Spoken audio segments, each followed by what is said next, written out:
पूर्वी यात्रेकरू अक्कलकोटी श्री स्वामी समर्थांच्या व गाणगापूरला नरसिंह सरस्वतीच्या दर्शनासाठी रेल्वेने सोलापूरपर्यंत जात असत.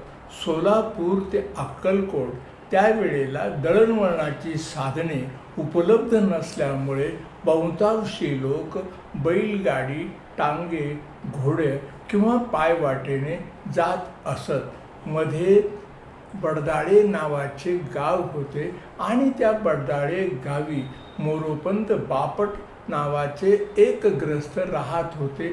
ते त्यावेळचे जकात कारकून होते, परंतु त्यांनी त्याच वेळेला येणाऱ्या यात्रेकरूंची राहण्याची सुद्धा व्यवस्था केलेली होती.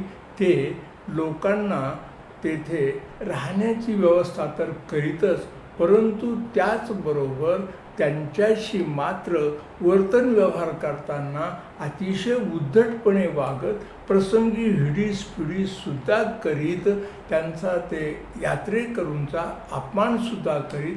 त्यांचा हा वर्तन व्यवहार यात्रेकरूंना आवडत नव्हता, परंतु नाईलाजास्तव यात्रेकरू तेथे थांबत व पुढे अक्कलकोटी श्री स्वामी समर्थांच्या दर्शनास जात.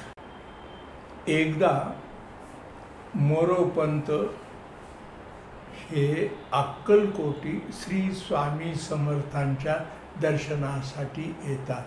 श्री स्वामी समर्थांचे मानभावीपणाने दर्शन घेऊन नम्रतेचा आव आणून उभे असतात. त्यावेळेला स्वामी समर्थ त्याच्याकडे पाहत म्हणतात, मोऱ्या, तू तर आमच्या दर्शनासाठी येणाऱ्या यात्रेकरूंशी अतिशय प्रेमाने, गोडी गुलाबीने वागतो, त्यांची खूप चांगली सेवा करतो, असे काहीसे उपहासात्मक बोलत असतात. त्याच वेळेला मोरोपंताला आपण केलेल्या सर्व कृत्याची जाणीव होते.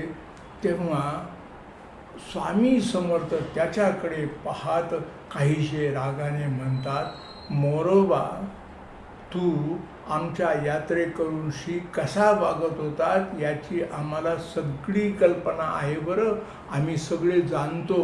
आणि तू त्यांच्याशी नीट वागत नाही, त्यांच्याकडून पैसे तर घेतोस, परंतु शिवाय त्यांच्याशी उर्मटपणाने वागतोस.